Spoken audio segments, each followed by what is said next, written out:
Welcome to That's Good Broncos. I'm Brandon Perna, and I have to start this episode in a painful way by reminding everyone why Emmanuel Sanders is, in fact, He-Manuel Sanders. There's a 3rd and 7 for Manning. And they're going to say that... Took a brutal hit in the second quarter delivered by Stephon Gilmore from the Gilmore Girls on this crossing route. Things did not look good for Sanders as he was laying on the ground. But not only was He-Manuel okay, he got back up and took a bow to the crowd to let everyone know he's got the biggest dick of them all. He also told Steve Antonopoulos to, and I quote, "Get the fuck out of my way, old man," as he reclaimed his "I have the power." God damn it. He-Manuel Sanders is a tough son of a bitch.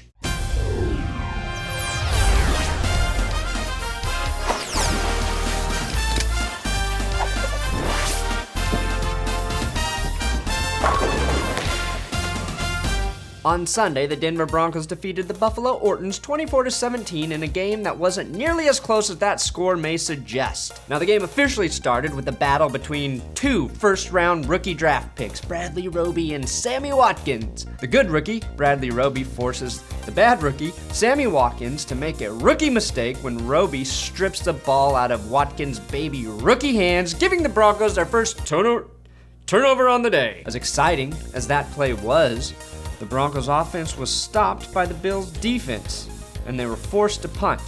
Buffalo thought they had an offense, so they went for it on 4th and 6, throwing it to tight end Scott Chandler, who must have been cold because he was blanketed by Brandon Marshall. The Broncos' offense got going by welcoming Wes Welker back to the deep passing game, where he makes a clutch catch deep. Did I already say it was deep? Down the middle of the field. That was followed by this bullshit penalty. Full start. Offense, number 18. That's right, Peyton Manning gets flagged for a false start. The refs said some bullshit about Manning making an abrupt motion with his hands. Made a quick and abrupt motion with his hands. Sorry, refs, that's not an abrupt motion with his hands. This Right hand. is an abrupt motion with your hands. I'm sorry, that jerk-off clip of Travis Kelce is gonna get some mileage on this show. Anyway, CJ Anderson finished the drive with 2 textbook runs. He gained 8 on the first carry, and then he finished the drive by wiggling his way through his running lanes and bashing the Bills into the goal line. Those are my Christmas presents that I ordered. Sadly, after that touchdown, I realized that Bronco fans have been hiding a dark secret from the world, and it's that we are capable of killing people and not feeling remorse. 7-yard return. 7-yard return.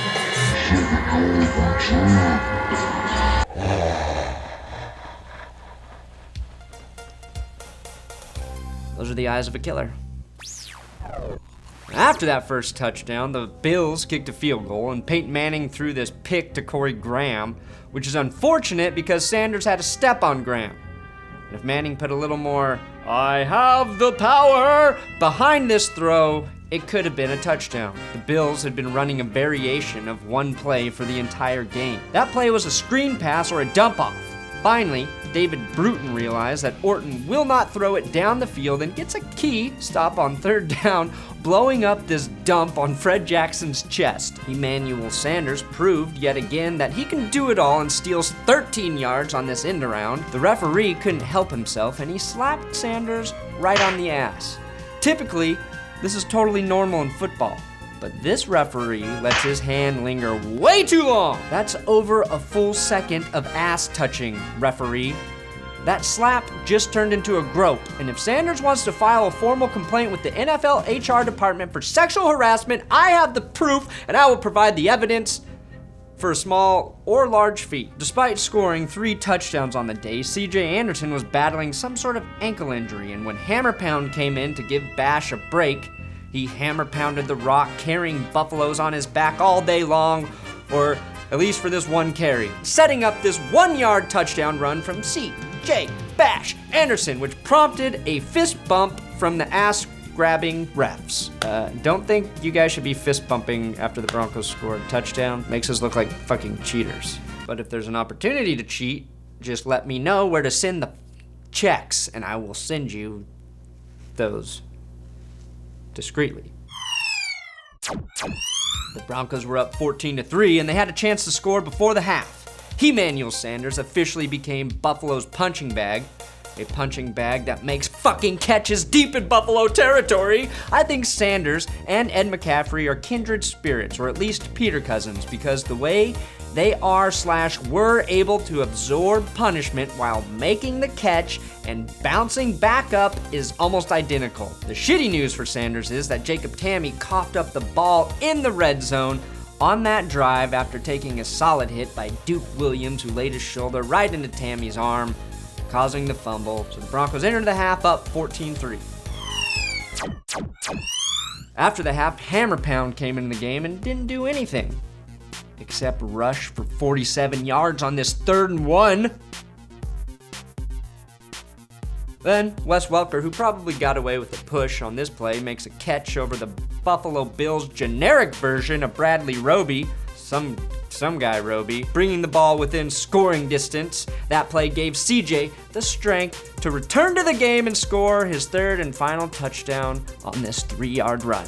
After this TD, the game slowed down. The real Brandon Marshall picked off Kyle Orton, proving that linebackers can cover tight ends. Well, as long as those tight ends aren't elite, and as long as Kyle Orton's throwing them the football. Orlando Franklin had to sit out a play after giving birth to a gargoyle in the middle of the field. Oh wait, I'm sorry, that's not a gargoyle. That's Kyle Orton's headshot. And apparently Honda has been stealing all of their commercial ideas from me. I'm not sure if you saw this, but they aired a commercial during the game with fucking He-Man and Skeletor. Weird, right? I invent He-Manuel Sanders, bringing He-Man back into relevance. Well, Honda, I won't sue as long as you buy 100 of the now available He-Manuel Sanders shirts at fanbuild.com. That's right, these fuckers are so new, I don't even have one to wear on the show yet, but they are cool. And Honda, I just upped it. You have to buy 1,000 He-Manuel Sanders shirts, or I will sue. Chris Harris further cemented himself as the best corner in the NFL by picking off Kyle Orton in the red zone and returning the ball all the way back to the 40-yard line. This pick set up a 50-yard Connor Barth field goal attempt.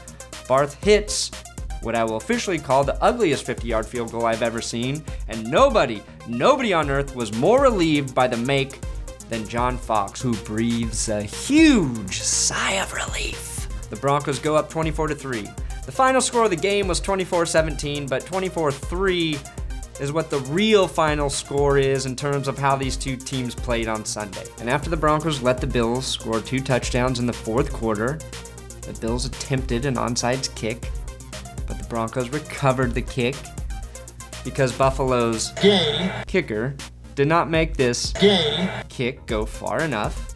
So even if the Bills recovered this kick, it would have been Denver's ball because Buffalo's kicker is in fact by name only. That was not a joke. It was a bad joke. There is a difference.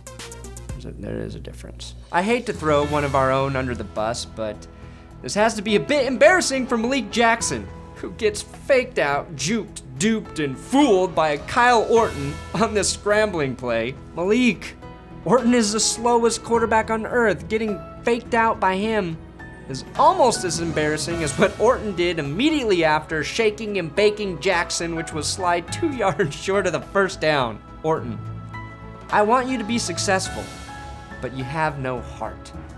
You gotta play with heart. Jesus Christ, you're 32 years old. What the fuck do you have to lose? Normally, I'm very excited by sacks, but I expect Kyle Orton to get sacked multiple times every game because, as I said, he is one of the most immobile quarterbacks I've ever seen. So here's an unexcited sack segment. Kyle Orton continues to hold on to the football for as long as humanly possible, and in doing so, gets sacked by Malik Jackson. You think Orton would have learned his lesson there, but he didn't, and Von Miller added a sack, giving him 13 on the season, and to finish him off for the day is Chris Harris, sacking the shit out of Kyle right here. Also, it's official, as soon as Von Miller retires, he will be pursuing a career as Rufio. the most famous of all the Lost Boys. Thanks for watching another episode of That's Good Broncos. Make sure to subscribe here at That's Good Sports and go like my fucking Facebook page at facebook.com/ThatsGoodBroncos. The Big Dick episode, as always, is worth watching right now. Click where it says Big Dick episode or on the link in the description. And if you want He-Manuel Sanders shirts, there is a link to that as well. It's at fanbuild.com. My goal is to turn Emmanuel Sanders into the next Tebowing. Help me do this and give all your family and friends Emmanuel Sanders t-shirts for Christmas. Or Santa Claus will touch you.